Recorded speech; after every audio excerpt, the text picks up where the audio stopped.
শুভ সন্ধ্যা বন্ধুরা। আপনাদের সকলকে আমার চ্যানেল প্রচেষ্টার এবায় আবারও স্বাগত। বন্ধুরা, শরদিন্দু বন্দ্যোপাধ্যায়ের রচনাবলী শরদিন্দু অমনিবাসের সপ্তম খণ্ডে প্রকাশিত একটি ছোট গল্প পতিতার পত্র আজ আপনাদের জন্য নিবেদন করতে চলেছি। আসুন তাহলে শুনে নিন আমার আজকের নিবেদন, পতিতার পত্র।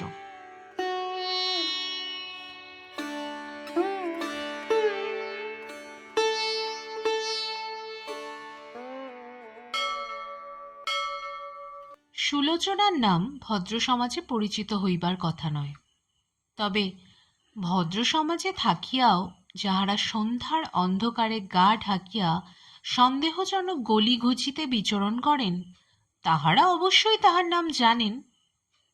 আর জানি আমি ডাক্তার। সুলোচনার মৃত্যুকালে তাহার চিকিৎসক ছিলাম।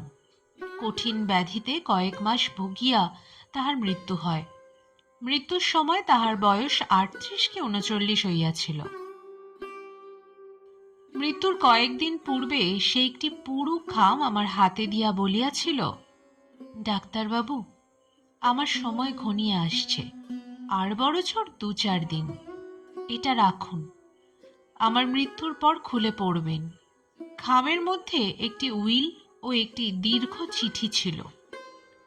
উইলে সুলোচনা আমাকে তার যথা সর্বস্ব, আন্দাজ ৩০,০০০ টাকা নিঃশর্তে দান করিয়াছে। চিঠিখানা তাহার আত্মকথা।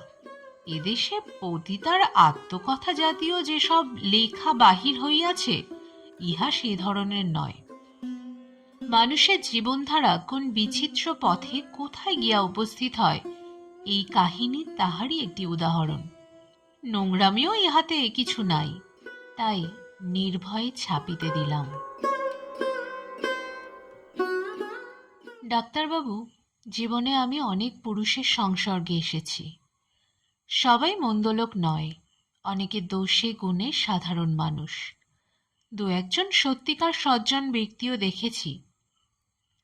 আপনি ডাক্তার, এতে আশ্চর্য হবেন না। কোনো মানুষই নিখুঁত নয়। সত্যিকার সাধু সজ্জন ব্যক্তিরও দোষ দুর্বলতা থাকে। আপনি যেদিন প্রথম আমার চিকিৎসা করতে আসেন, সেদিন আপনাকে দেখে আশ্চর্য হয়ে গিয়েছিলাম। যেমন রুক্ষ চেহারা, তেমনই কঠিন ব্যবহার। আপনি কি করে এত বড় ডাক্তার হলেন ভেবে অবাক হলুম। এখন জানি, আপনার কঠিনতার আড়ালে একটি করুণ সদয় হৃদয় আছে, আর আছে রোগ সারাবার অসামান্য ক্ষমতা। আমার রোগ আপনি সারাতে পারেননি, সে দোষ আপনার নয়। প্রথম দিন আমাকে পরীক্ষা করে আপনার মুখে যে ভাব ফুটে উঠেছিল, তা থেকে বুঝেছিলাম এ রোগ সারবার নয়। আপনি আমাকে মিথ্যে আশ্বাস দেননি, বলেছিলেন যন্ত্রণার উপশম করতে পারি, তার বেশি কিছু হবে না। আপনার কথা মেনে নিয়েছিলাম। আপনি অন্য ডাক্তারকে দেখাতে বলেছিলেন, আমি দেখাইনি। কেন দেখাইনি জানেন? আপনার স্পষ্টবাদিতা ভালো লেগেছিল। ভেবেছিলুম যদি মরতেই হয় আপনার হাতেই মরব। আপনাকে ভালো লাগার আরেকটা কারণ, আপনাকে দেখে আরেকজনের কথা মনে পড়ে গিয়েছিল, যিনি ছিলেন আপনার মতোই কঠিন আর কঠোর। তার হাতে একবার মরেছি, এবার শেষ মরা আপনার হাতে মরব। আমার ঘরের দেয়ালে পাশাপাশি ২টি ছবি টাঙানো আছে, ২টি যুবা পুরুষ। ২০ বছর আগে ওরা যুবা পুরুষই ছিলেন। একজনের মুখ ফুলের মতো নরম, অন্যজনের মুখ পাথরের মতো শক্ত। অপরিচিত নগণ্য মানুষ নয়, দেশজোড়া ওদের নাম। দুজনের মধ্যে অবিচ্ছেদ্য বন্ধুত্ব। স্বাধীনতার যুদ্ধে পাশাপাশি দাঁড়িয়ে ওরা লড়েছিলেন। যেদিন প্রথম আপনার দৃষ্টি ওই ছবি দুটির ওপর পড়ল, সেদিন আপনি ভুরু তুলে আমার পানে চেয়েছিলেন। আপনার ভুরু তোলা প্রশ্নের জবাব তখন দিইনি, আজই চিঠিতে জবাব দিচ্ছি। চিঠি পড়লেই বুঝতে পারবেন আমার এই পাপ জীবনের সঙ্গে ওই ২টি মহাপ্রাণ দেশনেতার কি সম্বন্ধ। মরবার আগে আমি আমার জীবনের কাহিনী একজন কাউকে শুনিয়ে যেতে চাই।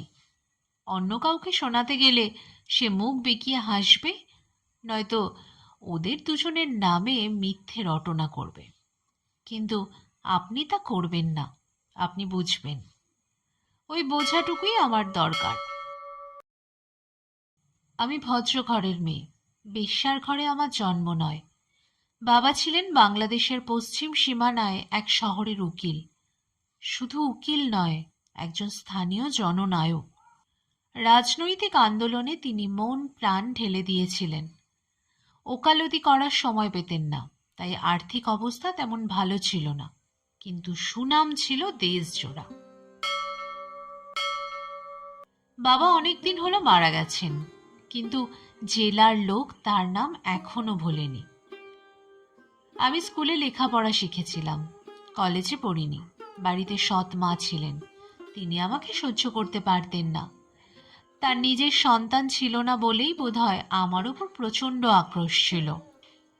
বাবা আমাকে স্নেহ করতেন, আমি তার একমাত্র সন্তান, কিন্তু সংসারের দিকে তার দৃষ্টি ছিল না। তিনি সর্বদা রাজনীতি নিয়ে মেতে থাকতেন। 16 বছর বয়সে আমার বিয়ে হলো। সৎমা পাত্র জোগাড় করেছিলেন। বাবা একটু খুঁতখুত করলেন, কিন্তু নিজে ভালো পাত্র খুঁজে বার করার সময় নেই তার। তিনি খুঁতখুত করতে করতে রাজি হয়ে গেলেন।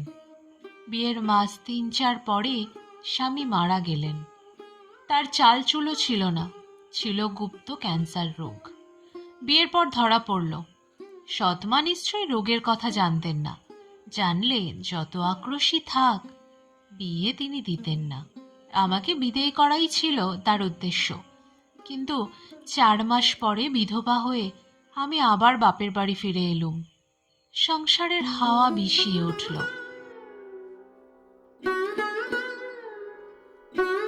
সংসারের বিষাক্ত হাওয়া থেকে পালাবার একটা রাস্তা ছিল আমার। রাজনৈতিক আন্দোলন উপলক্ষে শহরে প্রায়ই সভা সমিতি হতো। ছেলেবেলা থেকেই আমি সভা সমিতির অধিবেশনে গান গাইতুম। আমার গলা ভালো ছিল, সবাই প্রশংসা করতেন। বিধবা হওয়ার পরও আমার সভায় গান গাওয়া বন্ধ হলো না। থান পড়ে যেতুম, গান গাইতুম। বাবা বলতেন, দেশের কাজে নিজের দুঃখ ভুলে যাও। তিনি নিজে আমার অকাল বৈধব্যে দুঃখ পেয়েছিলেন, তাই আমাকে এবং নিজেকে ভোলাবার চেষ্টা করতেন। আমার তখন ভরা যৌবন, যৌবনের স্বাদ পেয়েছি, কিন্তু স্বাদ মেটেনি। বাবার উপদেশ আমার কানে যেত, কিন্তু মন পর্যন্ত পৌঁছত না। রাজনৈতিক আন্দোলনে অনেক যুবা পুরুষ ছিলেন, তাদের দেখতাম, মনটা উন্মুখ উদ্গ্রীব হয়ে থাকত। কিন্তু আমি বিধবা, তারা আমার পানে উৎসুক চোখে তাকালেও কেউ এগিয়ে আসতেন না। এইভাবে বছর দেড়েক কাটল। তারপর 2 যুবা পুরুষ এলেন আমাদের শহরে। তরুণ বয়স, কিন্তু দেশ জোড়া নাম। দেশের সেবায় জীবন উৎসর্গ করেছেন। তাদের অগ্নিময়ী বক্তৃতা শোনবার জন্যে হাজার হাজার লোক ছুটে আসে। তারা হাত পাতলে মেয়েরা হাজার হাজার টাকার গয়না গা থেকে খুলে দেয়। তারা দুজন যেন জোরের পাখি। একসঙ্গে থাকেন, একসঙ্গে কাজ করেন, অনেকবার একসঙ্গে জেল খেটেছেন। লোকে বলতো মানিক চোর, কেউ বলতো রাম লক্ষণ, কেউ বলতো কানাই বলাই।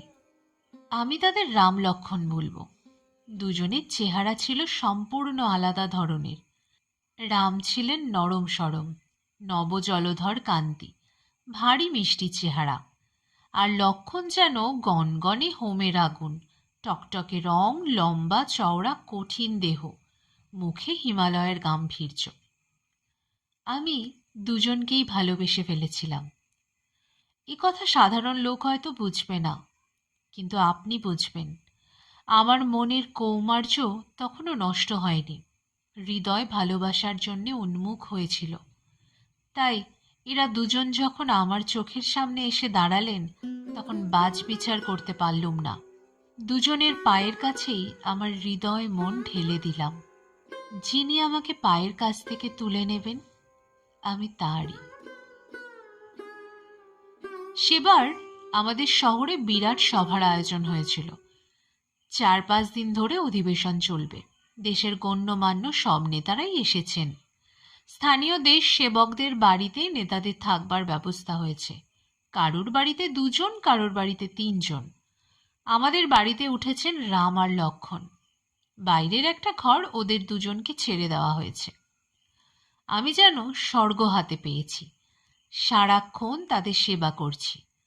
আমার সৎমা ছিলেন গোঁড়া প্রকৃতির মানুষ, পর্দার আড়াল ছাড়েননি। স্বাধীনতা আন্দোলনেও বেশি সহানুভূতি ছিল না, তাই আমি অষ্টপ্রহর অন্দর থেকে বাইরে ছুটোছুটি করতুম।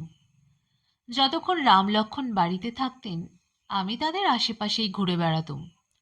তাদের খাওয়ার ব্যবস্থা, স্নানের আয়োজন, মাথার তেল, আয়না, চিরুনি, বিছানা পাতা, বিছানা তোলা সব আমি করতুম। শরীরে ক্লান্তি আসতো না, মনে হতো ধন্য হয়ে গেলুম। রাম লক্ষণ কেবল আমার সেবা গ্রহণ করেই ক্ষান্ত ছিলেন না। আমার সভায় যাবার অবকাশ ছিল না, তাই তারা আমায় সভার গল্প করতেন। লক্ষণ ভারী গম্ভীর মানুষ, তিনি বেশি কথা বলতেন না, কিন্তু রাম বলতেন। ভারী মজার কথা বলতেন তিনি। মনটা ছিল রঙ্গরসে ভরপুর। সবাই কে কত গরম বক্তৃতা দিলে, কার ওপর পুলিশের নজর বেশি, এইসব কথা বেশ রং চড়িয়ে বলতেন। আমার সঙ্গেও রঙ্গরসিকতা করতেন। বলতেন, সুলোচনা, তুমি আমাদের খাইয়ে দাইয়ে যেরকম তাজা করে রেখেছ, তোমাকেই আগে পুলিশে ধরবে, ক্যাক করে ধরে হাজতে পড়বে। লক্ষণ ঠাট্টা তামাশা করতেন না, কিন্তু তার তীক্ষ্ণ চোখ দুটি সর্বদা আমাকে লক্ষ্য করত, যেন আমাকে বোঝবার চেষ্টা করত। আমার বুক কুড়কুড় করতে থাকত। কাকে যে বেশি ভালো লাগে বুঝে উঠতে পারতুম না। দ্বিতীয় দিন দুপুরবেলা রাম হঠাৎ সভা থেকে ফিরে এলেন। আমি তখন ওদের ঘরেই ছিলাম। আসবাবপত্র ঝাড়া মোছা করছিল। তাকে দেখে চমকে গেল। তিনি ক্লান্তভাবে বিছানায় বসে বললেন, সুলোচনা, আজ ঝাড়া 2 ঘন্টা বক্তৃতা দিয়েছি, গলা শুকিয়ে কাঠ হয়ে গেছে। আমাকে 1 পেয়ালা চা খাওয়াতে পারবে?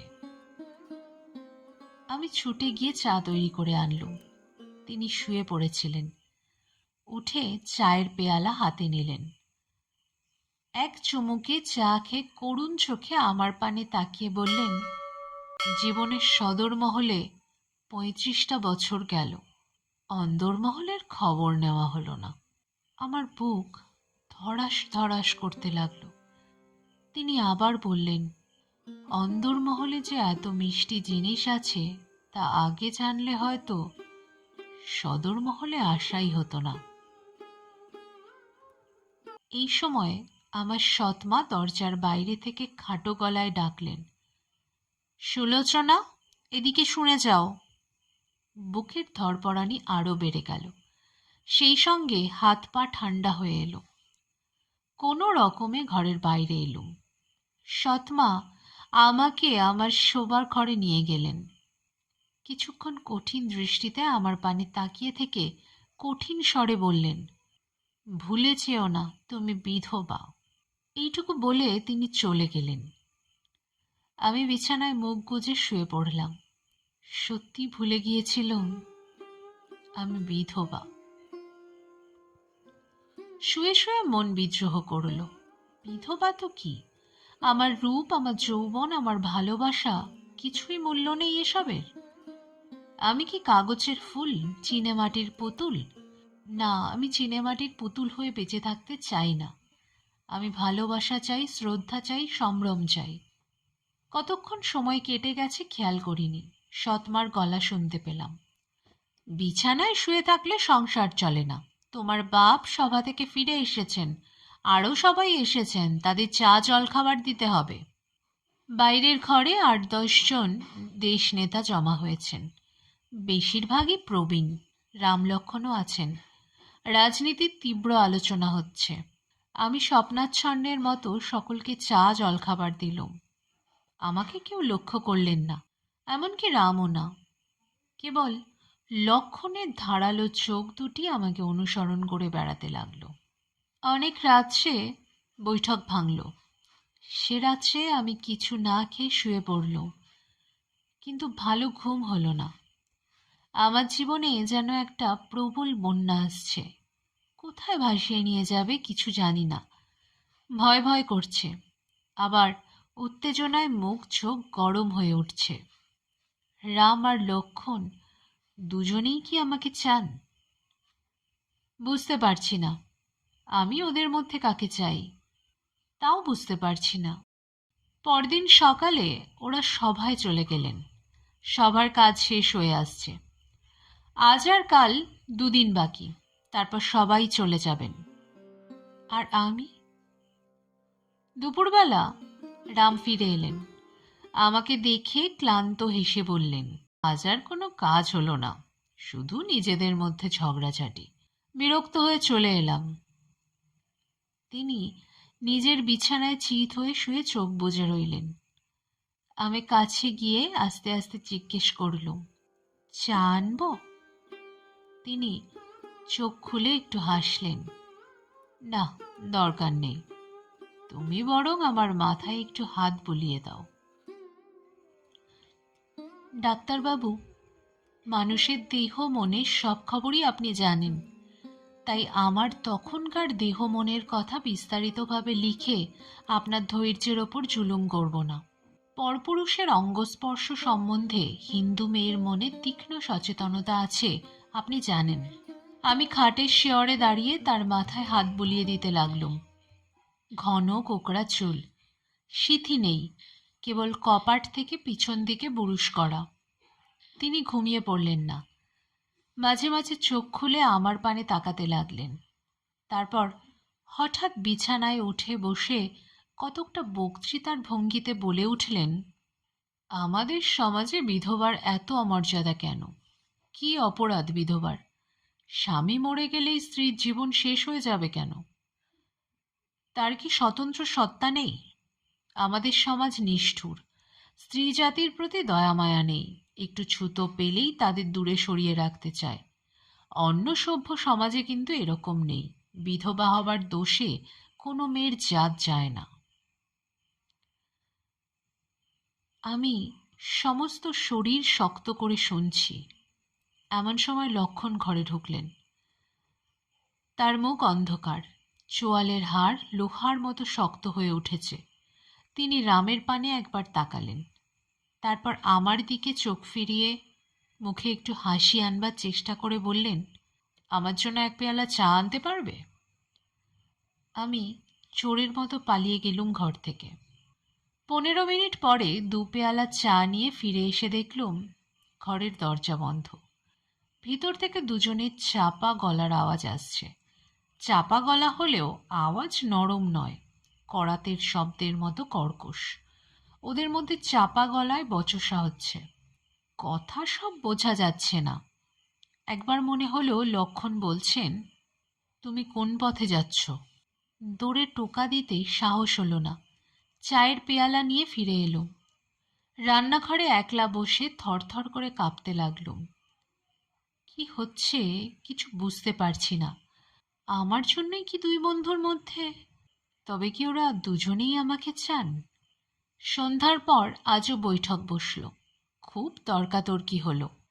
রাম আর লক্ষণ কিন্তু ঘরের দুই কোণে গম্ভীর মুখে বসে রইলেন, আলোচনায় যোগ দিলেন না। কেবল আমি যখন সকলকে চা দেবার জন্যে ঘরে এলুম, তাদের চোখ আমার পিছনে ঘুরে বেড়াতে লাগলো। রাত্রি 9টা আন্দাজ বৈঠক ভাঙল।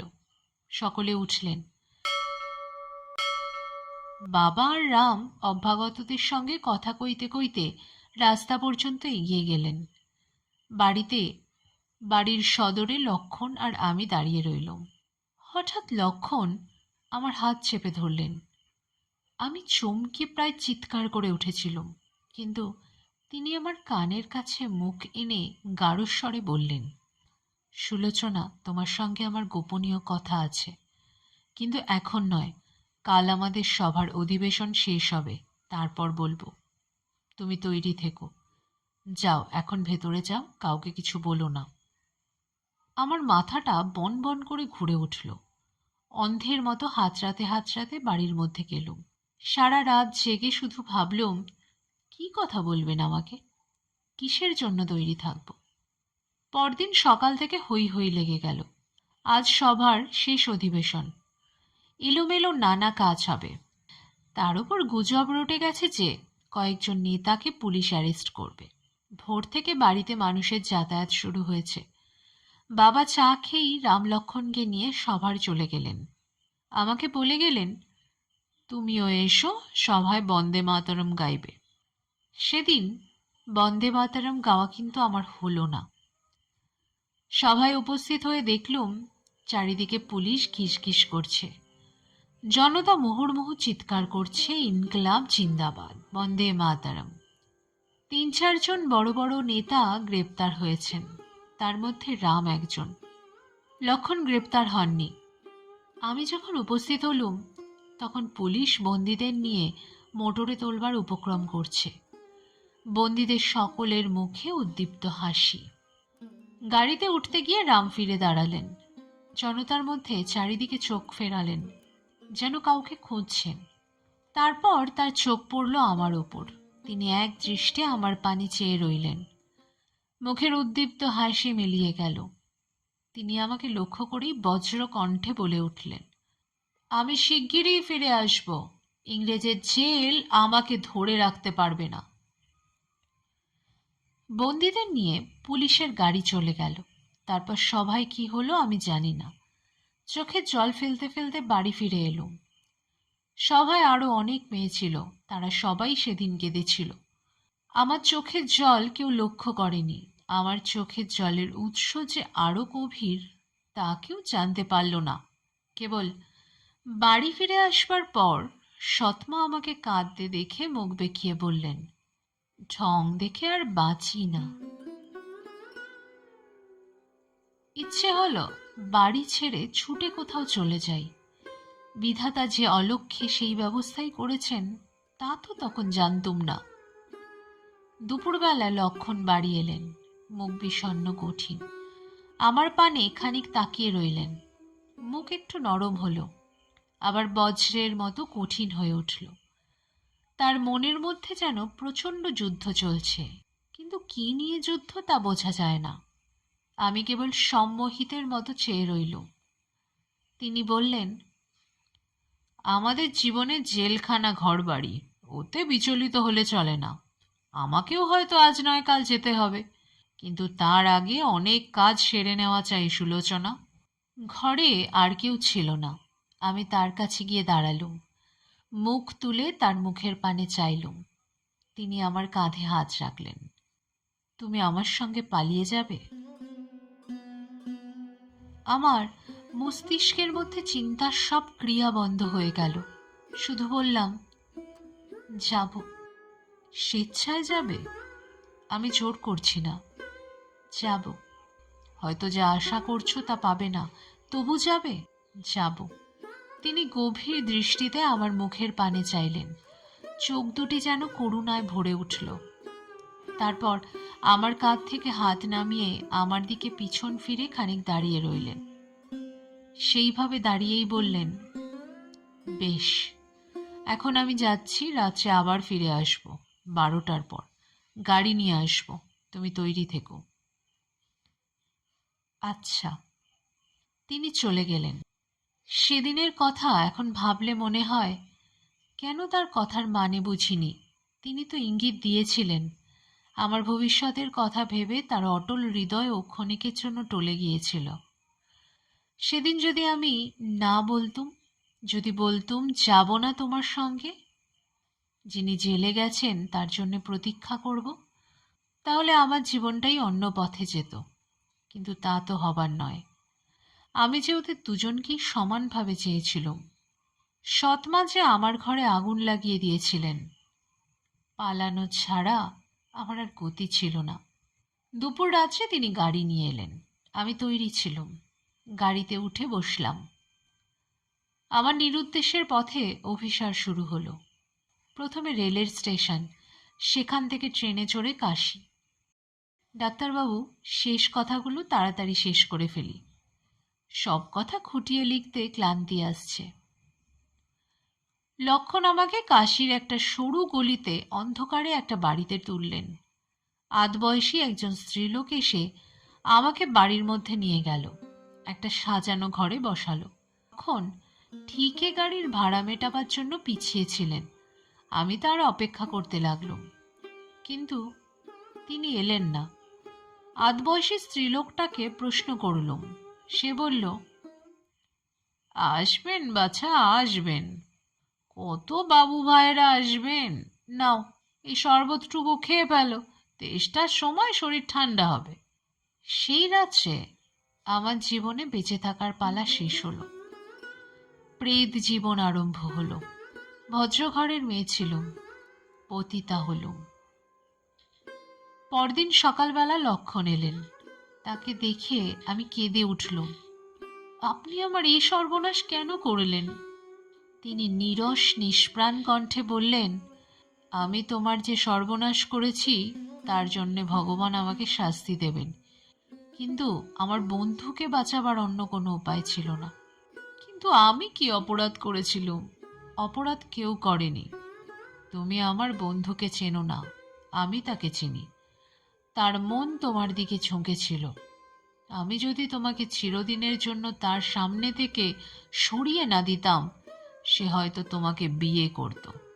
তাতে কি এতই ক্ষতি হতো? ক্ষতি হতো, তার সর্বনাশ হতো, দেশের সর্বনাশ হতো। তাকে আমি জানি। তার মন একবার যেদিকে ঝুঁকবে সেদিক থেকে তাকে আর নড়ানো যাবে না। তার মনে প্রচণ্ড শক্তি আছে, কিন্তু সেই শক্তিকে 5 ভাগ করে 5 দিকে চালাবার ক্ষমতা তার নেই। সে যদি তোমাকে বিয়ে করত তাহলে দেশের কাজ আর করতো না, তোমাকে নিয়েই মেতে থাকতো। কিন্তু আমার কি হবে? দেশের জন্য অনেকে আত্মবলি দিয়েছে, যথা সর্বস্ব খুইয়েছে, প্রাণ পর্যন্ত দিয়েছে। আমি আজ এই মহাপাতক করলাম। কিসের কি ফল হবে জানি না। নিজের বুদ্ধি বিবেচনা অনুযায়ী কাজ করে যাচ্ছি। আমার বন্ধু যখন জেল থেকে বেরিয়ে তোমাকে খুঁজতে আসবে, তখন তোমাকে পাবে না। পরে যদি তোমাকে খুঁজে পায়ও, তোমার কাছে আসতে পারবে না। এই ভরসায় এত বড় পাপ করেছি। চললাম, আর দেখা হবে না। তিনি চলে গেলেন। তারপর 20 বছর কেটে গেছে। সেদিন আমার যে জীবন আরম্ভ হয়েছিল তাও শেষ হয়ে আসছে। আমার ঘরের দেয়ালে যে 2টি ছবি দেখে আপনি ভুরু তুলেছিলেন, তার মানে বোধহয় এখন বুঝতে পারছেন। ভারত আজ স্বাধীন হয়েছে। তারা দুজন ভারতের ভাগ্য বিধাতা। ওদের নাম জানে না এমন মানুষ পৃথিবীতে নেই। ওদের আমি আর দেখিনি, কেবল ছবি টাঙিয়ে রেখেছি নিজের ঘরে। মাঝে মাঝে ভাবি, আমার কথা কি ওদের মনে পড়ে? দেশের কল্যাণে যিনি আমাকে নরকের মুখে ঠেলে দিয়েছিলেন, আমার কথা মনে পড়লে তার মন কি বেদনায় টনটন করে ওঠে? কিন্তু আমার কারোর বিরুদ্ধে নালিশ নেই। সবই আমার ভাগ্য, আমার জন্মান্তরের কর্মফল। তবু মনে প্রশ্ন জাগে, আমার সর্বনাশ না হলে কি ভারতবর্ষ স্বাধীন হতো না? এবার শেষ করি। ডাক্তারবাবু, আমার পাপ জীবনের সঞ্চয় মৃত্যুর পর যা অবশিষ্ট থাকবে তা আপনাকে দিয়ে গেলাম। আপনার নিজের টাকার দরকার নেই জানি, কিন্তু আমার টাকাটাকে আপনি ঘৃণা করবেন না। টাকা কখনো নোংরা হয় না ডাক্তারবাবু। যত নোংরা স্থান থেকেই আসুক, টাকায় কলঙ্ক লাগে না। আপনি আমার টাকা নিজের বিবেচনা মতো সৎকার্যে ব্যয় করবেন। আপনি আমার অন্তিম প্রণাম নেবেন। ইতি সুলোচনা।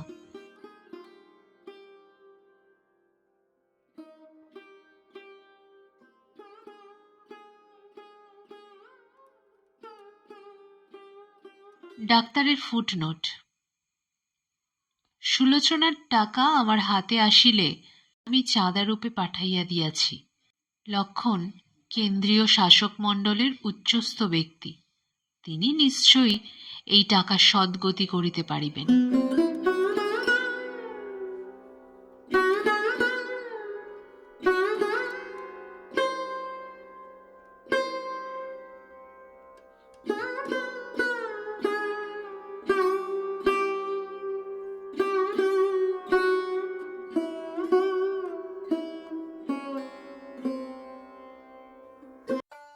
ব্যাস বন্ধুরা, শেষ হলো আমার আজকের নিবেদন। বন্ধুরা, আমার উপস্থাপনা আপনাদের কেমন লাগছে সেটি অবশ্যই আমাকে কমেন্ট বক্সে কমেন্ট করে জানান। আর ভালো লাগলে অবশ্যই একটা লাইক, কমেন্ট, শেয়ার এবং সাবস্ক্রাইব করে দেবেন। আপনাদের একটা ছোট্ট লাইক, শেয়ার এবং সাবস্ক্রিপশন আমার এগিয়ে যাওয়ার মূল পাথেয়। দেখা হবে পরবর্তী দিনে একটি নতুন গল্প নিয়ে। আপনারা সবাই ভালো থাকুন, সুস্থ থাকুন এবং অবশ্যই সাথে রাখুন আমার চ্যানেল প্রচেষ্টায় রেবাকে।